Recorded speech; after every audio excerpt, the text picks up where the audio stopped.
My dear friends, I welcome to all of you in Dr. Yes Chandra online classes. Dear students, today we will discuss about the NCERT approach or NCERT method of writing instructional objectives in behavioral term.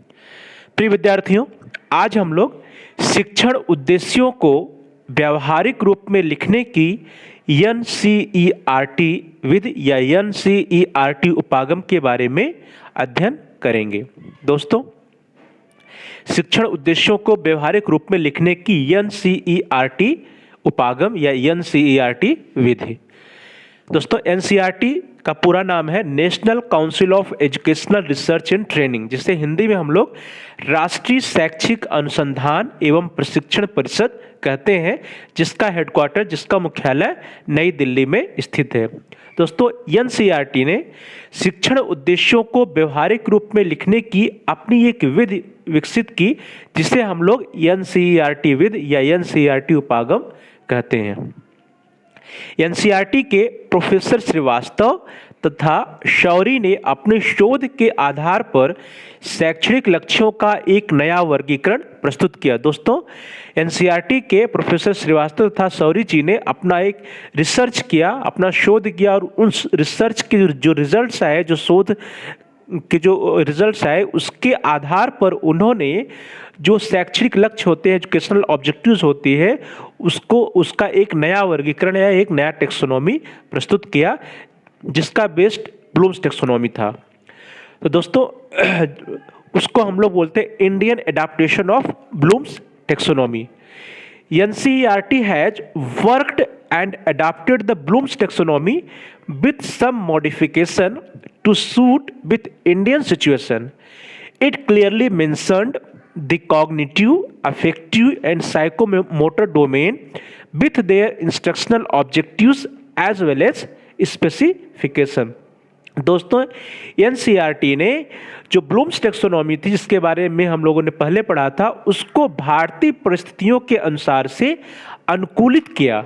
NCERT ने blooms taxonomy को कुछ संशोधन के साथ भारतीय परिस्थितियों के अनुसार अनुकूलित किया, और जिसमें जो संशोधित वर्गीकरण था उसमें उन्होंने कॉग्निटिव, अफेक्टिव तथा साइकोमोटर डोमेन को रखा। दोस्तों, जो संशोधित टेक्सोनॉमी थी, ब्लूम्स की टेक्सोनॉमी, जिसका संशोधन भारतीय परिस्थितियों के अनुसार किया गया, उसमें भी वही संज्ञानात्मक, भावात्मक तथा साइकोमोटर या मनोगत्यात्मक पक्ष को, डोमेन को रखा गया, और उससे जो रिलेटेड इंस्ट्रक्शनल ऑब्जेक्टिव्स होते हैं उसको भी रखा गया। संशोधित वर्गीकरण में संज्ञानात्मक क्षेत्र के ज्ञान, बोध और अनुप्रयोग को ही अपनाया गया, क्योंकि अनुप्रयोग में ही विश्लेषण, संश्लेषण तथा मूल्यांकन तीनों को समाहित मान लिया गया। दोस्तों, जब हम लोग ब्लूम्स की टेक्सोनॉमी देख रहे थे, तो ब्लूम्स की टेक्सोनॉमी में जो कॉग्निटिव डोमेन होता है, उसमें knowledge, understanding, application, analysis, synthesis और इवैल्यूएशन, ये 6 ऑब्जेक्टिव्स होते हैं, जिसमें यहाँ संशोधित जो टेक्सोनॉमी है उसमें नॉलेज, अंडरस्टैंडिंग और एप्लीकेशन, अर्थात ज्ञान, बोध और अनुप्रयोग को तो यूज किया गया, लेकिन जो इससे हायर थे, एनालिसिस, सिंथेसिस और इवैल्यूएशन, उस तीनों को इसी एप्लीकेशन में ही समाहित कर दिया गया, अर्थात अनुप्रयोग के अंतर्गत ही विश्लेषण, संश्लेषण और मूल्यांकन को समाहित माना गया कि इसी के अंतर्गत यह रहेगा। अर्थात संज्ञानात्मक क्षेत्र में सिर्फ 3 उद्देश्य हुए: ज्ञान, बोध और अनुप्रयोग। भावात्मक क्षेत्र को प्रशंसा, रुचि तथा अभिवृत्ति में तथा क्रियात्मक क्षेत्र को कौशल में सीमित रखा गया। दोस्तों, जो अफेक्टिव डोमेन था उसमें प्रशंसा, रुचि और अभिवृत्ति, ये 3 प्रकार के ऑब्जेक्टिव, तथा क्रियात्मक क्षेत्र में कौशल या स्किल ऑब्जेक्टिव को रखा गया। इस प्रकार से दोस्तों, जो संशोधित टेक्सोनॉमी हुई, जिसको हम लोग NCERT taxonomy of educational objectives कहते हैं, वह कुछ इस प्रकार है, जिसमें जो फर्स्ट डोमेन है, दैट इज कॉग्निटिव डोमेन या संज्ञानात्मक क्षेत्र, which deals with knowledge field और कॉग्निटिव फील्ड ऑफ इंडिविजुअल। जो कॉग्निटिव डोमेन है, संज्ञानात्मक क्षेत्र है दोस्तों, इसमें नॉलेज फील्ड अर्थात ज्ञान की बातें आती हैं, संज्ञान की बातें, जो किसी छात्र या व्यक्ति विशेष के संज्ञान की बातें इसमें रखी जाती हैं, जिसके उद्देश्य है नॉलेज, कंप्रिहेंशन और एप्लीकेशन अर्थात ज्ञान, बोध और अनुप्रयोग। दोस्तों the second domain is cognitive domain और साइकोमोटर डोमेन, जिसको हम लोग मनोगत्यात्मक क्षेत्र कहते हैं। इसके अंतर्गत it deals with activity, field और able to perform psychomotor function. Psychomotor या कोग्निटिव डोमेन के अंतर्गत दोस्तों किसी कार्य को या किसी साइकोमोटर मीन्स मनोगत्यात्मक कार्यों को करना आता है, और इसके अंतर्गत जो ऑब्जेक्टिव है that is known as skill objective या कौशल उद्देश्य इसके अंतर्गत आता है। नेक्स्ट जो third domain that is affective domain and it deals with feeling field और heart and mind functioning of an individual. दोस्तों जो भावात्मक क्षेत्र है, तीसरा जो भावात्मक क्षेत्र है, यह भावात्मक क्षेत्र हार्ट से संबंधित है, अर्थात व्यक्ति क्या सोचता है, कैसा महसूस करता है, क्या फील करता है, उसके दिल में कौन सी बातें आती हैं, इन सब चीज़ों को लेकर के जो भाव उत्पन्न होते हैं वो भावात्मक क्षेत्र में आते हैं। और इससे संबंधित जो ऑब्जेक्टिव्स है, फर्स्ट वन इज प्रशंसा करना या सराहना करना that is appreciation, second one is interest या रुचि, थर्ड वन इज एटीट्यूड या अभिवृत्ति। तो दोस्तों जो एडॉप्टेड ब्लूम्स टेक्सोनॉमी है, जिसको हम लोग NCERT taxonomy of educational objectives कहते हैं, इसमें कुल मिला के 3 डोमेन है। पहला कॉग्निटिव डोमेन, दूसरा कोग्निटिव डोमेन और तीसरा अफेक्टिव डोमेन। कॉग्निटिव डोमेन में 3 ऑब्जेक्टिव है, ज्ञान, बोध, अनुप्रयोग दैट इज नॉलेज, कंप्रिहेंशन और एप्लीकेशन।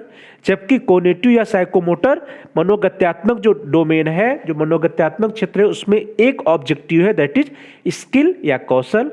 और अफेक्टिव डोमेन में दोस्तों 3 ऑब्जेक्टिव है दैट इज फर्स्ट अप्रिसिएशन या प्रशंसा करना, सराहना करना, सेकेंड इंटरेस्ट या रुचि, और थर्ड अभिवृत्ति या एटीट्यूड। नाउ दोस्तों instructional objectives and specific objectives.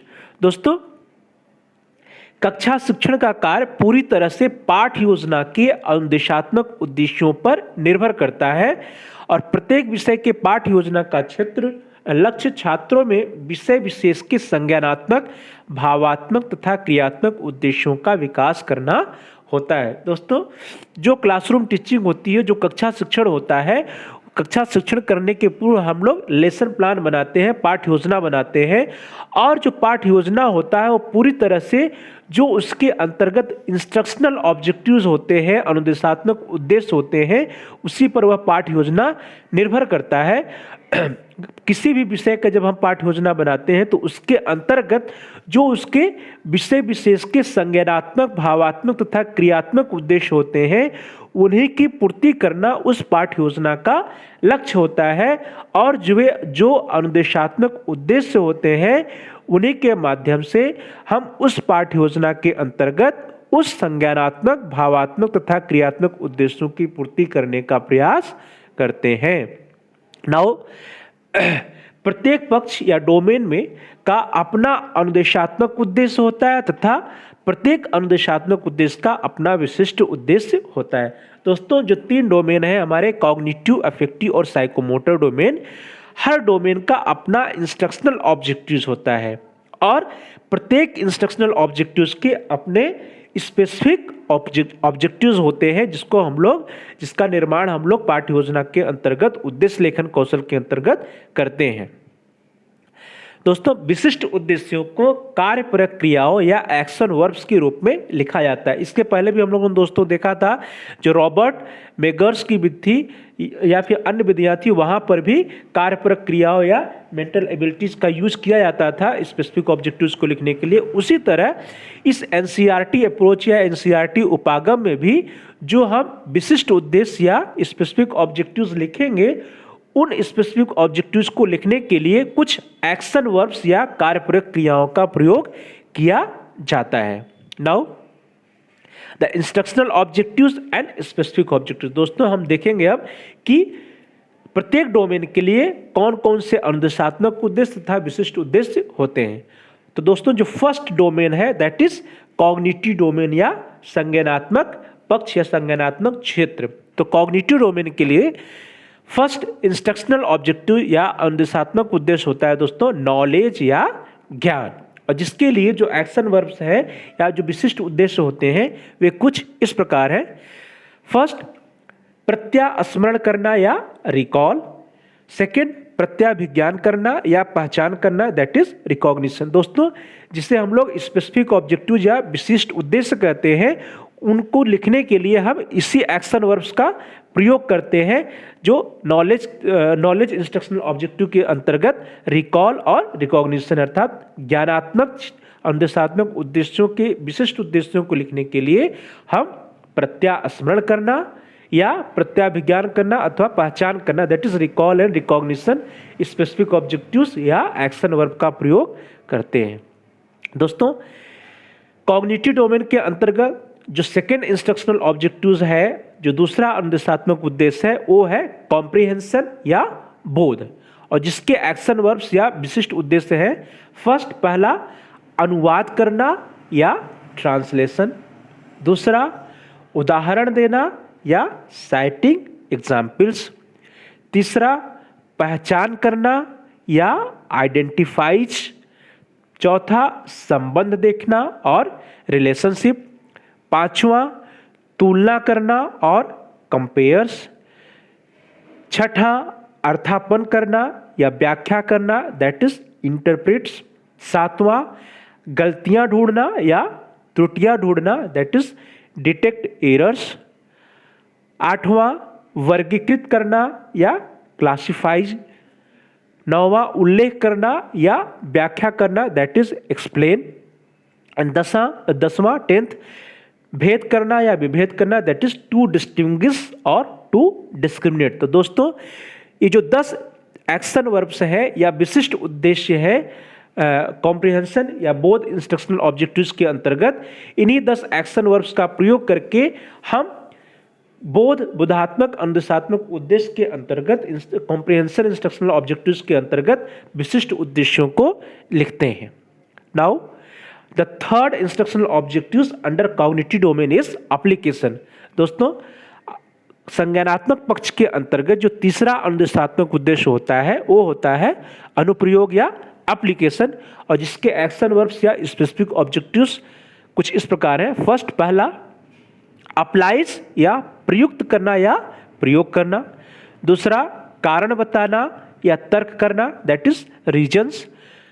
तीसरा, विश्लेषण करना या एनालिसिस। चौथा, पूर्व कथन करना या प्रेडिक्ट। पांचवा, विधि का सुझाव देना, दैट इज सजेस्ट मेथड्स। छठवां, परिकल्पना प्रतिपादित करना या परिकल्पना का निर्माण करना या परिकल्पना का परीक्षण करना, that is to formulate hypothesis और टू टेस्ट हाइपोथेसिस, अर्थात इसके अंतर्गत किसी परिकल्पना या हाइपोथेसिस का निर्माण करना या उसका प्रतिपादन करना तथा परिकल्पना का परीक्षण करना दोनों आता है। 7th इज संबंध स्थापित करना या to establish relationship. 8th is सामान्यीकरण करना या जनरलाइज। 9th, सिंथेसिस या संश्लेषण करना। 10th, न्याय करना या पुष्टि करना, दैट इज जस्टिफाई। 11वां, सत्यापन करना या वेरीफाई। 12वां, निष्कर्ष निकालना या इन्फर्स। तो दोस्तों, जो थर्ड इंस्ट्रक्शनल ऑब्जेक्टिव्स है कॉग्निटिव डोमेन के अंतर्गत वो है एप्लीकेशन या अनुप्रयोग अनुदेशात्मक उद्देश्य, और इसको लिखने के लिए, इसके विशिष्ट उद्देश्यों को लिखने के लिए 10 एक्शन वर्ब्स हैं, या इन 10 एक्शन वर्ब कार्यात्मक शब्दों का प्रयोग करके, एक्शन वर्ब्स का प्रयोग करके हम विशिष्ट उद्देश्यों को या स्पेसिफिक ऑब्जेक्टिव्स को लिखते हैं। नाउ जो सेकेंड डोमेन है दैट इज कॉग्निटिव डोमेन और साइकोमोटर डोमेन, या जिसको हम लोग मनोगत्यात्मक या मनोशारीरिक पक्ष भी कहते हैं, और इसके अंतर्गत सिर्फ एक ही इंस्ट्रक्शनल ऑब्जेक्टिव है, सिर्फ एक ही अनुदेशात्मक उद्देश्य है, दैट इज स्किल या कौशल। और कौशल अनुदेशात्मक उद्देश्यों को लिखने के लिए जो विशिष्ट उद्देश्य है या एक्शन वर्ब्स हैं कुछ इस प्रकार से हैं। पहला, मॉडल, उपकरण प्रोजेक्ट, एल्बम आदि बनाना, अर्थात to prepare model, tools, project, album etc। तो दोस्तों यह छात्र कोई मॉडल बना सकता है, कोई प्रोजेक्ट बना सकता है, कोई उपकरण बना सकता है या एल्बम आदि बना सकता है। तो वे सब जो है कौशल या स्किल इंस्ट्रक्शनल ऑब्जेक्टिव्स के अंतर्गत आते हैं। सेकंड, कार्टून, मानचित्र, चार्ट, चित्र आदि बनाना। दोस्तों जो सेकंड विशिष्ट उद्देश्य या एक्शन वर्ब्स है वो है to draw cartoon, map, chart, diagram आदि, अर्थात कोई कार्टून बनाना, कोई मानचित्र बनाना, चार्ट बनाना, चित्र बनाना, रेखा चित्र बनाना आदि, ये सब जो है कौशल या स्किल इंस्ट्रक्शनल ऑब्जेक्टिव्स के अंतर्गत आते हैं। Third, to handle instruments appropriately, अर्थात उपकरणों का सरलता से या सही ढंग से प्रयोग करना। दोस्तों यह भी एक प्रकार का कौशल है कि किसी इंस्ट्रूमेंट्स को, किसी टूल्स को, उसका हम सही ढंग से प्रयोग कर सकें, उसका एप्रोप्रिएट प्रयोग कर सकें, उसको आसानी से और सही ढंग से यदि हम प्रयोग कर पाते हैं तो वो भी एक प्रकार का कौशल है, एक प्रकार का स्किल होता है।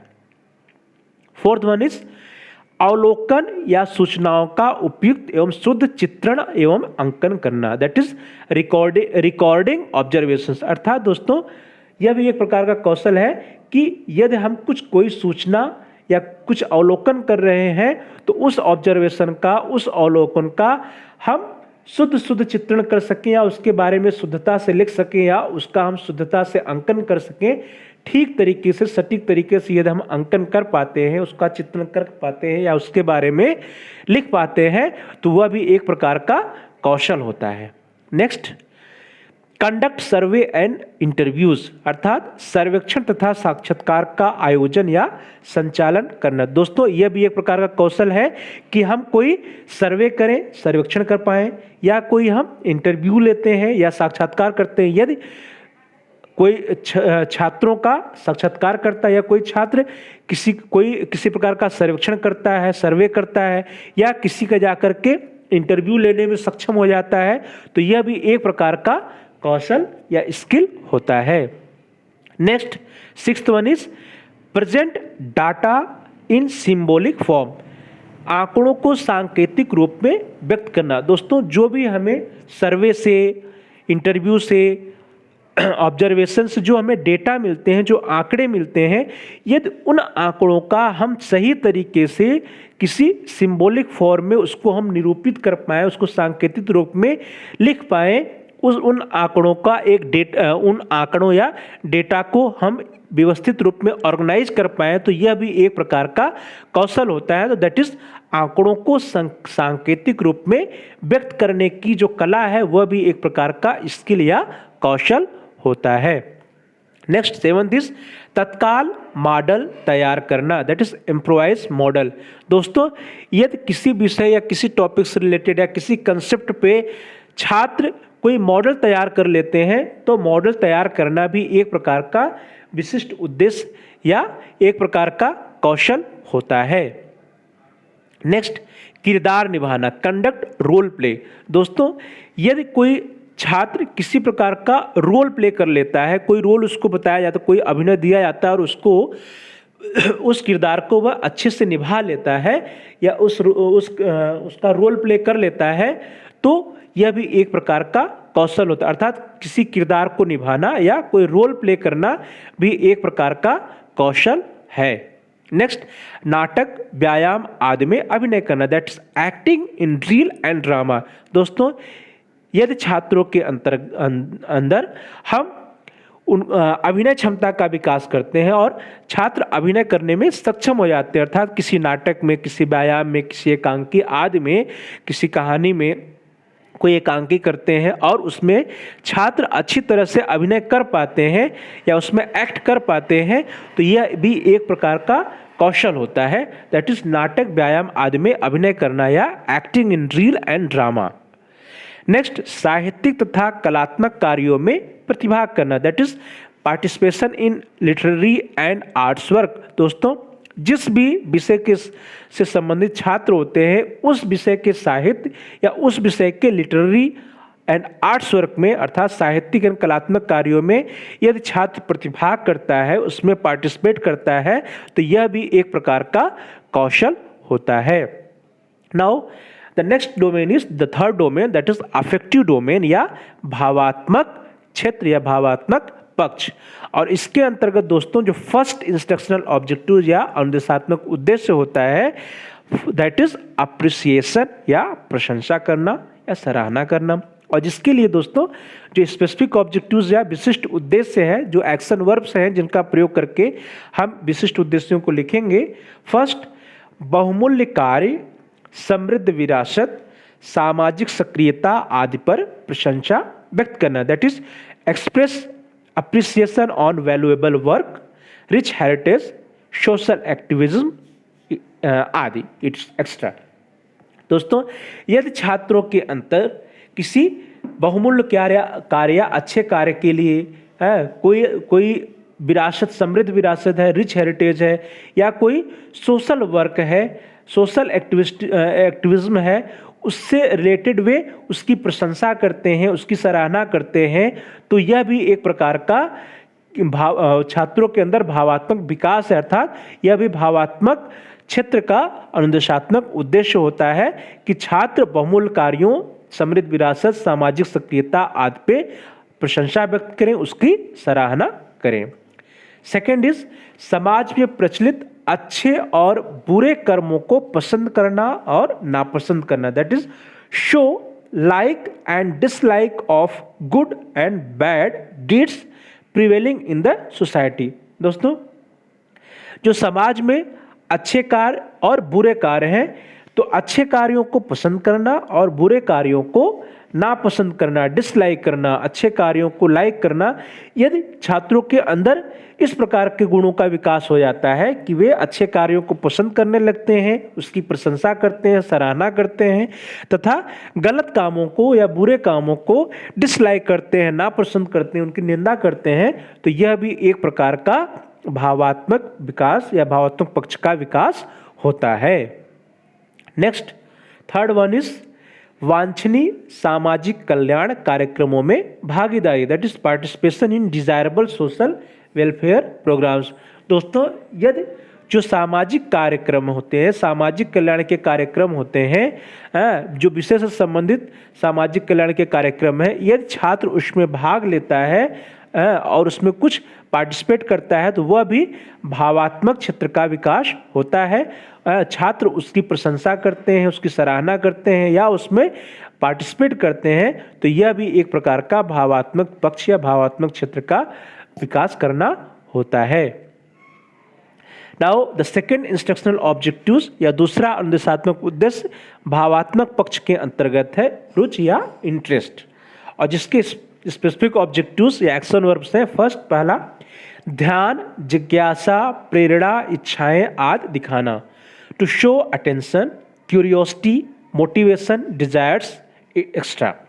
अर्थात दोस्तों किसी कार्य के प्रति, किसी विषय के प्रति या किसी प्रकरण के प्रति जब छात्र उस पर ध्यान देते हैं या उसके प्रति जिज्ञासा उनके अंदर होती है, उसके प्रति इच्छाएं उनके अंदर उत्पन्न होती है, प्रेरणा उससे रिलेटेड होता है, यदि प्रेरणा, इच्छाएं आदि दिखाते हैं, तो इसका मतलब है कि छात्र का उस प्रकरण, उस टॉपिक या उस विषय के संबंध में उसके अंतर्गत इंटरेस्ट या रुचि का विकास हो रहा है। सेकेंड इज संबंधित साहित्य को अपनी इच्छा से आगे पढ़ना या उसमें अध्ययनरत होना, engage in further reading voluntarily.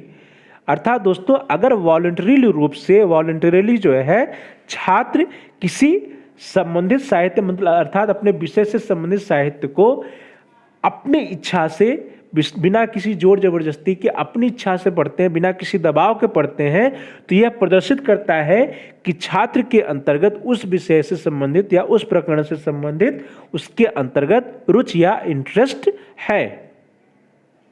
Third one is सामाजिक चर्चा अर्थात विषय संबंधित कार्यक्रमों में भागीदारी, that is participation in social discussion. दोस्तों यदि छात्र उस विषय से संबंधित सामाजिक चर्चा में या विषय से संबंधित कार्यक्रमों में पार्टिसिपेट करते हैं, भागीदारी करते हैं, तो यह इससे स्पष्ट होता है कि छात्र के अंतर्गत उस विषय से संबंधित कार्यक्रमों में उसकी रुचि है, क्योंकि वह सामाजिक चर्चा में या उस विषय से संबंधित कार्यक्रमों में प्रतिभाग कर रहा है, उसमें रुचि ले रहा है। नेक्स्ट, फोर्थ इज सामाजिक, ऐतिहासिक, राजनीतिक और भौगोलिक रूप से महत्वपूर्ण स्थानों का दौरा करना या निरीक्षण करना, that is visit places of social, historical, political and geographically important. That is दोस्तों, यदि छात्र के अंदर रुचि का विकास हो जाता है तो छात्र अपने विषय से संबंधित सामाजिक कार्यों में या सामाजिक स्थानों पर जाता है, ऐतिहासिक, राजनीतिक और भौगोलिक रूप से जो महत्वपूर्ण स्थान होते हैं उसके विषय से संबंधित, अर्थात छात्र के विषय से संबंधित जो सामाजिक, ऐतिहासिक, राजनीतिक और भौगोलिक रूप से महत्वपूर्ण स्थान होते हैं, क्षेत्र होते हैं, वहाँ पे छात्र जाता है, उसका दौरा करता है, वहाँ उसका निरीक्षण करता है, उसके बारे में वो ऑब्जर्वेशन करता है, उसकी स्टडी करता है। तो इससे यह सिद्ध होता है कि छात्र के अंतर्गत उस विषय में रुचि का विकास हो रहा है। Next, fifth one is collect coins, stamps, picture extra, that is सिक्के, टिकटें, चित्र आदि एकत्र करना। दोस्तों, यदि छात्रों के अंदर रुचि का विकास होता है, उनके अंदर रुचि जागृत होती है, तो वे अपने विषय से संबंधित सिक्के, टिकटें, चित्र आदि को कलेक्ट करते हैं। उनके अंदर जो है अपने विषय से संबंधित वस्तुओं की कलेक्शन की आदत, उसको एकत्र करने की आदत या आदत उत्पन्न होती है, जो सिद्ध करती है, जो इंडिकेट करती है कि उनके अंतर्गत अपने विषय से संबंधित रुचि का विकास हो रहा है। नेक्स्ट, लेख, कविताएं आदि लिखना, that is right articles, poems it's. यदि छात्रों के अंतर अपने विषय में रुचि उत्पन्न हो जाती है तो वे अपने विषय से संबंधित आर्टिकल्स लिखते हैं, पोएम्स लिखते हैं, कविताएं लिखते हैं, कहानी लिखते हैं, उससे संबंधित रिसर्च पेपर्स लिखने लगते हैं, कुछ आर्टिकल्स लिखते हैं, लेख लिखते हैं। तो यह सिद्ध करता है कि छात्र के अंतर्गत अपने विषय से संबंधित कार्यक्रमों में या कार्यों में रुचि या इंटरेस्ट उत्पन्न हो रहा है। दोस्तों, the third instructional objectives under affective domain is attitude या अभिवृत्ति, और जिसके स्पेसिफिक ऑब्जेक्टिव्स हैं, पहला, मूल्यों, व्यक्तियों, संगठनों आदि के प्रति सकारात्मक दृष्टिकोण विकसित करना, that is to develop positive attitude towards values, personalities, organisation आदि। अर्थात अगर छात्रों के अंतर्गत उचित अभिवृत्ति का विकास होता है तो छात्र मूल्यों, व्यक्तियों, संगठनों आदि के प्रति सकारात्मक दृष्टिकोण या पॉजिटिव एटीट्यूड शो करते हैं, उनके अंदर सकारात्मक दृष्टिकोण का विकास होता है। Next, work for social, environmental and human welfare, that is सामाजिक, पर्यावरण और मानव कल्याण आदि के लिए कार्य करना। यदि छात्रों के अंदर एटीट्यूड या आवृत्ति का विकास हो जाता है अपने विषय से संबंधित, तो वे अपने विषय से संबंधित सामाजिक, पर्यावरण और मानव कल्याण जैसे कार्यों में भाग लेने लगते हैं, उसमें वे पार्टिसिपेट करने लगते हैं, उससे संबंधित वे कार्य करने लगते हैं, जो कि सिद्ध करता है कि छात्र के अंदर अपने विषय से संबंधित विभिन्न प्रकार के कार्यों के प्रति सकारात्मक अभिवृत्ति या पॉजिटिव एटीट्यूड का विकास हो रहा है। Next, to show a feeling of love towards their own subject, अर्थात अपने विषय के प्रति प्रेम की भावना प्रकट करना। जब छात्र अपने विषय के प्रति प्रेम की भावना प्रकट करते हैं तो यह सिद्ध करता है कि छात्रों के अंदर अपने विषय के प्रति सकारात्मक अभिवृत्ति या पॉजिटिव एटीट्यूड का विकास हो रहा है। Next, fourth one is develop negative attitude towards war, crimes, anti social activism, extremism, communalism आदि, अर्थात युद्ध, अपराधों, असामाजिक गतिविधियों, उग्रवाद, सांप्रदायिकता आदि के प्रति नकारात्मक रवैया विकसित करना। दोस्तों, जब छात्र के अंतर्गत पॉजिटिव एटीट्यूड का विकास होता है, सकारात्मक अभिवृत्ति का विकास होता है, तो वे जो नकारात्मक चीज़ें होती हैं, जो नेगेटिव चीज़ें होती हैं या नेगेटिव एक्टिविटीज़ होती है, एंटी सोशल एक्टिविटीज़ होती है, वार है, क्राइम्स है, कम्युनलिज्म है, इन सब के प्रति छात्रों के अंदर नकारात्मक रवैया विकसित होता है। अर्थात युद्ध, अपराधों, असामाजिक गतिविधियों, उग्रवाद, सांप्रदायिकता आदि के प्रति जब छात्र में नकारात्मक रवैया विकसित हो या नकारात्मक अभिवृत्ति विकसित हो तो यह सिद्ध करता है कि छात्रों के अंदर जो अच्छे कार्य हैं, जो सामाजिक कार्य हैं, उसके प्रति छात्रों में पॉजिटिव एटीट्यूड या सकारात्मक अवृत्ति का विकास हो रहा है। जो सामाजिक सोशली एक्सेप्टेड एक्टिविटीज़ हैं, जो सामाजिक रूप से अच्छे कार्य होते हैं, जो समाज के हितकर कार्य होते हैं, जो सामाजिक हित में गतिविधियां होती हैं, उसके प्रति छात्रों में पॉजिटिव एटीट्यूड या सकारात्मक अवृत्ति का विकास होता है। यदि उनमें सकारात्मक अवृत्ति का विकास होगा तो वे अपने आप ही असामाजिक गतिविधियों के प्रति या सांप्रदायिकता, उग्रवाद या जो भी नेगेटिव नकारात्मक कार्य होते हैं उसके प्रति उनमें नकारात्मक रवैया या नेगेटिव एटीट्यूड का विकास या नकारात्मक अवृत्ति का विकास होगा। तो दोस्तों, इस प्रकार से आज हम लोगों ने एक बहुत ही महत्वपूर्ण topic that is NCERT approach या एनसीईआरटी उपागम के बारे में पढ़ा कि हम एनसीईआरटी उपागम के अनुसार स्पेसिफिक ऑब्जेक्टिव्स या व्यवहारात्मक उद्देश्यों को, बिहेवियरिस्टिक ऑब्जेक्टिव्स को कैसे लिखेंगे, विशिष्ट उद्देश्यों को या व्यवहारात्मक उद्देश्यों को कैसे लिखेंगे। आप लोगों का दोस्तों बहुत बहुत धन्यवाद। Thanks for watching, thanks to all of you. Please like and subscribe my channel. दोस्तों, आप हमारे चैनल को लाइक करिए, सब्सक्राइब करिए, जिससे हमारे सभी एजुकेशनल वीडियोस आपको समय से प्राप्त हो सकें। बहुत बहुत धन्यवाद। Thanks to all of